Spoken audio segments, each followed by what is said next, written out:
मेरा नाम है सतीश सोनी और आप सुन रहे हैं सतीश सोनी के किस्से जो बदल दे आपके जीवन के कहीं हिस्से। हम सब लोगों के जीवन में आरी का बहुत उपयोग है और आरी आप जानते हैं कि आरी क्या काम करती है। आरी काटने का काम करती है।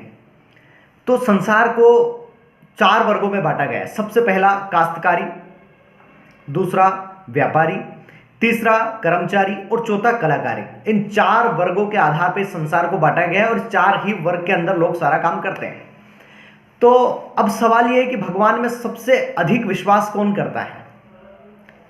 यह बात सुनने से पहले आपको यह सुनना जरूरी है कि मेरी बातें जो मैं आज इस वीडियो में बात बोल रहा हूं, यह किसी प्रामाणिकता को सिद्ध नहीं करती है कि हाँ मैंने बोल दिया तो इस बात में इतना ही होगा। ऊपर नीचे हो सकता है, लेकिन यह माध्यम सिर्फ आपको अध्यात्म से जोड़ने का है। तो बहुत ध्यान से सुनिएगा। सबसे पहला होता है काश्तकारी यानी किसानी, दूसरा आता है व्यापारी। 2 वर्ग के लोग भगवान को बहुत अधिक मानते हैं। उसके पीछे का कारण यह है कि इनका जीवन असुरक्षा में है। यानी किसान अपने खेत में फसल बोता है और उसे नहीं पता कि कल बारिश हो जाएगी, सूखा पड़ जाएगा, ठंड अधिक पड़ जाएगी, फसल जल जाएगी। किसान को नहीं पता। उसी तरह एक व्यापारी को नहीं पता कि कल दुकान का गल्ला 5,000 का हुआ था, 10,000 का होगा, 5 रुपए का होगा, 1,000 का होगा। ये किसान उस व्यापारी को नहीं पता। इसलिए जो दोनों वर्ग हैं, काश्तकारी और व्यापारी, भगवान में अधिक श्रद्धा रखते हैं। तीसरा और चौथे जो वर्ग आते हैं, कर्मचारी और कलाकारी।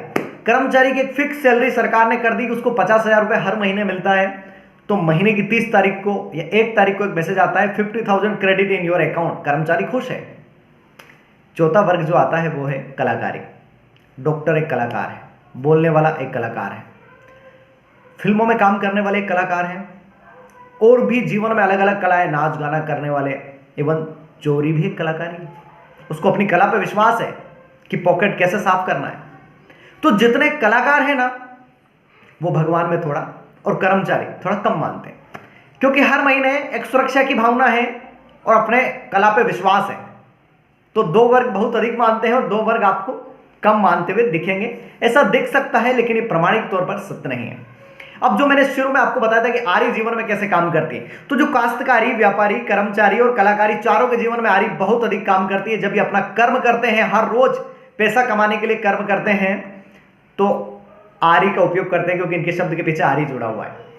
तो ये आरी क्या करती है कि जब आप इस आरी को चलाते हैं तो आपके अच्छे कर्म आपके दुखों को काटते हैं और बुरे कर्म आपके सुखों को काटते हैं।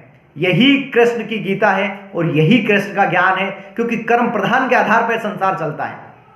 तो अपनी आरी को इस तरह से चलाएं, चाहे आप जो भी आरी में आते हो, अपनी आरी को इस तरह चलाएं कि आपके सुखों को बढ़ाएं और आपके दुखों का नाश करें, और किसी और को दुख देने की कोशिश ना करें। यदि आप आरी उसके लिए चला रहे हो तो आरी सबसे पहले आपके ऊपर चलेगी। और आप किस आरी में आते हो मुझे जरूर कमेंट्स करके बताएं नीचे। और हाँ, संसार का एकमात्र रास्ता अध्यात्म है। आप चाहे जो भी हैं, किसी भी आरी में आप आते हो, लेकिन संसार का एकमात्र अंतिम रास्ता है अध्यात्म। दुनिया के महानतम लोग, बिल गेट्स जैसे लोग, जो जिनको पता नहीं कितनी संपत्ति है उनके पास में, आखिरी में आके अध्यात्म का सहारा लेते हैं और ये कहते हैं, ये स्टेटमेंट कहते हैं कि अध्यात्म ही इस जीवन का एकमात्र सहारा है। तो आप और हम जैसे लोग अध्यात्म को क्यों नहीं चूज करते? चाहे आप जीवन में किसी भी आरी में आते हो, अध्यात्म का लेवल अपने जीवन में बढ़ाइए।